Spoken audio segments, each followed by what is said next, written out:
In 2016, with an unfolding crisis in abortion access and contraception under attack, we knew we had to make this election a referendum on reproductive freedom and all that means to so many Americans.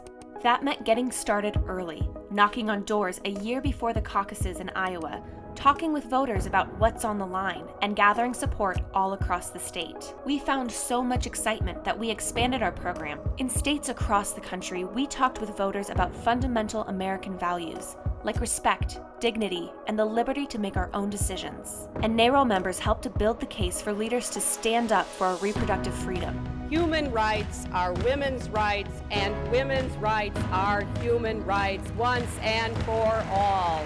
Hillary has fought her whole life for women and families, and she gets that standing up for reproductive freedom is crucial to gender equality. We threw our weight behind Hillary early in the primary, and our members proudly supported her historic campaign. This year brought out the worst in some. Accusing Donald Trump of inappropriate conduct. Two women speaking out to the New York Times, detailing how they were groped by Trump. There has to be some form of punishment. For the woman. Yeah. Donald Trump has called Indiana Governor Mike Pence. Donald Trump and Mike Pence ran a campaign that showed that anti-choice politics cannot be separated from sexism and misogyny. Through it all, NARAL members were there to stand up to those trying to keep us down. We supported pro-choice candidates up and down the ballot, while pushing back against those trying to restrict our access to abortion and tear down our basic institutions. We took unprecedented steps to build pro-choice majorities and drove progressive turnout in races from the State House all the way to the White House. As our nation chose a new president, thousands of NARAL members called for the candidates to address the crisis in abortion access. Our champion listened. We've not had one question about a woman's right to make her own decisions about reproductive health care. Not one question. And so did others. NARAL fought to change the conversation around abortion, from snowy doorsteps in Iowa to a national political convention.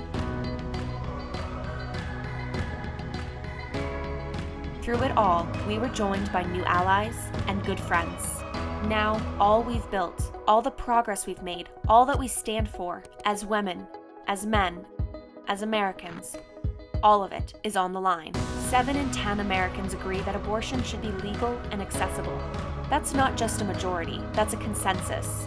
We know that respect and freedom are core American values. So let's dig deep to do one more round of phone calls, one more pass through the neighborhood, one more push to support Hillary Clinton and every person up and down the ballot who stand with us. It's time to organize and mobilize, to fight for our reproductive freedom, and stand up for the values that have always made America great.